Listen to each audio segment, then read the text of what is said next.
Tea is part of daily life for Japanese people. We enjoy it with meals, during relaxing moments with family and friends, or simply when you're thirsty. While drinking green tea is so popular, there is also a special way to enjoy it, called the tea ceremony. This is known for not only its flavor and taste, but also part of Japanese art and culture. In Japan, when we hear the word tea, we often imagine green tea. Today, I'd like to talk about green tea and share the most basic but not well-known fact with you.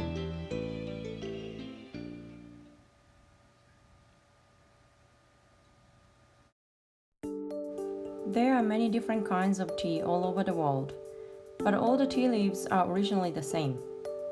How you grow, which part of the leaves you use, and how you process the leaves will decide the type of tea. For example, genmaicha, hojicha, and matcha you have probably heard of or seen the flavor for latte or ice cream, and many more are all under the same green tea family.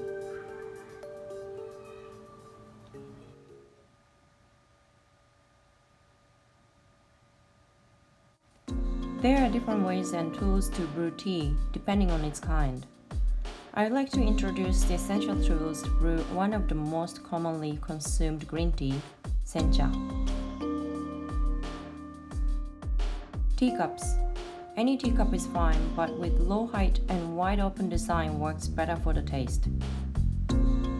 Teapot. The size depends on how much tea you would like to brew. The water cooling jar called yuzamashi.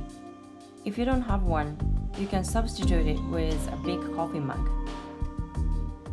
Tea caddy or canister for the tea leaves and a tin spoon to scoop.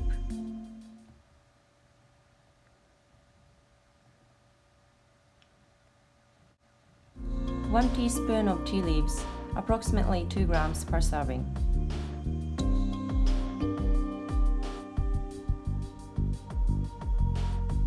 Boiling water, 70 milliliters per serving, 50 to 60 milliliters for high-grade tea or 80 to 90 milliliters for reasonable grade tea for the best result. First, pour the boiling water into the yuzamashi and then divide it into each teacup to cool it down. Now pour the cooled water back into the teapot. Every time you pour the boiling water into something, it will lower the temperature. And by doing this, the water will be the perfect temperature for sencha, which is 70 to 80 degrees Celsius. How do I know if it is the right temperature? In general, 70 degrees Celsius is the maximum temperature of water in a teacup you can hold.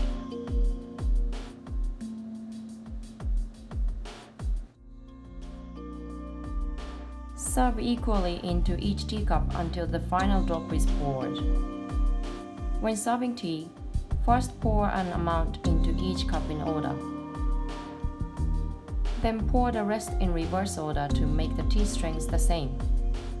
Recommended time for steeping is 1 minute. When serving your guests, place the teacups and saucers separately on a tray instead of setting them up. This avoids making the saucers wet if you spill some tea while you are carrying it. Make sure you serve the teacup front-facing to your guest. Japanese teacups don't have handles, so you need to see the design or picture of the cup to know where the front is. You're supposed to make tea in a different room and bring it to your guests. It is considered bad manners to prepare tea in front of them, but depending on the relationship with your guests, you may make tea in their presence. The most important thing is caring about your guests, so make the best atmosphere for you and your guest.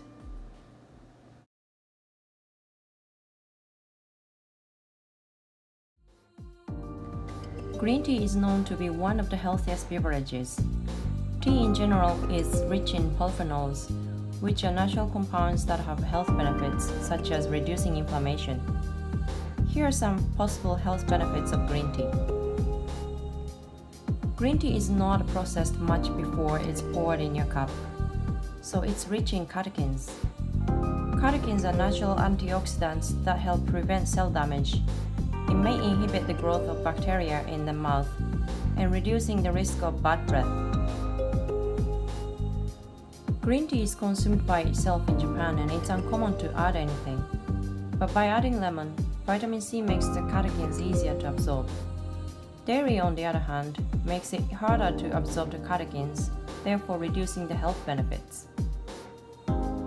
Green tea contains some caffeine. This natural stimulant promotes a state of arousal, alertness, and focus while reducing feelings of tiredness. Green tea also contains the amino acid L-theanine, which is believed to be the main sleep-promoting compound in green tea, and can work with caffeine to improve brain function. Theanine by itself works by reducing stress-related hormones and neuron excitement in your brain, which allows your brain to relax.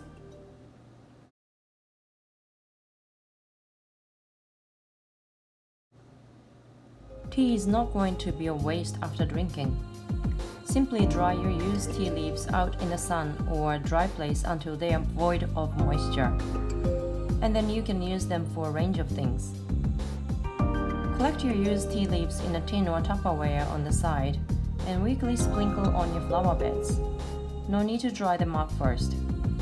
You can also mix them into soil or compost before planting new plants. Green tea is an excellent natural deodorizer. Rub some green tea on your hands after cooking with garlic or onion to remove any odors. Put some down the drain while running the garbage disposal, or replace the baking soda in your fridge with tea in an open container. Sprinkle damp leaves onto chopping boards and surfaces that have absorbed strong odors like fish or meat, and scrub clean as normal. You can even refresh and clean your carpets with green tea. Just sprinkle some nearly dried leaves on your carpet or rug, and then sweep or vacuum them away after a few minutes. Tea can make your pans sparkle. Soak dirty pots and pans in warm water and tea overnight, and you will find the grease comes right off them.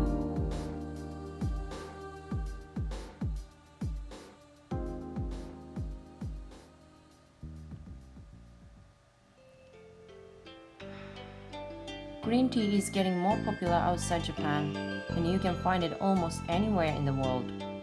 I hope you enjoyed the story behind its power.